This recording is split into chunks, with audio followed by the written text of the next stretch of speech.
আল্লাহ আমার জন্য কি ভালো তুমি জানো। আমি আমার মনের চাওয়াকে গুরুত্ব দিচ্ছি না, আমি তোমার উপর ছেড়ে দিয়েছি।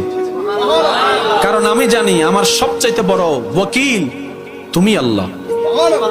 আমার সব চাওয়া পাওয়া স্বপ্ন সবকিছু আমি তোমার মর্জির উপর ছেড়ে দিয়েছি। আল্লাহ তুমি আমাকে দান করিও, সেই দানটা আসা পর্যন্ত আমাকে একটু সবর করার মতো ধৈর্য ধারণ করার তৌফিক দিও।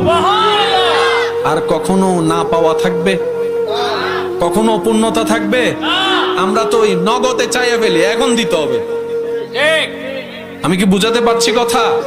আল্লাহ তাআলা আমাদেরকে সবরওয়ালা বান্দা বানা। আল্লাহ আমার জন্য কি ভালো তুমি জানো। আমি আমার মনের চাওয়াকে গুরুত্ব দিচ্ছি না, আমি তোমার উপর ছেড়ে দিয়েছি। কারণ আমি জানি আমার সবচাইতে বড় ওয়াকিল তুমি আল্লাহ। আমার সব চাওয়া পাওয়া স্বপ্ন সবকিছু আমি তোমার মর্জির উপর ছেড়ে দিয়েছি। আল্লাহ তুমি আমাকে দান করিও, সেই দানটা আসা পর্যন্ত আমাকে একটু সবর করার মতো ধৈর্য ধারণ করার তৌফিক দিও। আর কখনো না পাওয়া থাকবে, কখনো অপূর্ণতা থাকবে, আমরা তো ওই নগদে চাইয়া ফেলি, এখন দিতে হবে। আমি কি বুঝাতে পারছি কথা? আল্লাহ তাআলা আমাদেরকে সবরওয়ালা বান্দা বানার তৌফিক দান করুন।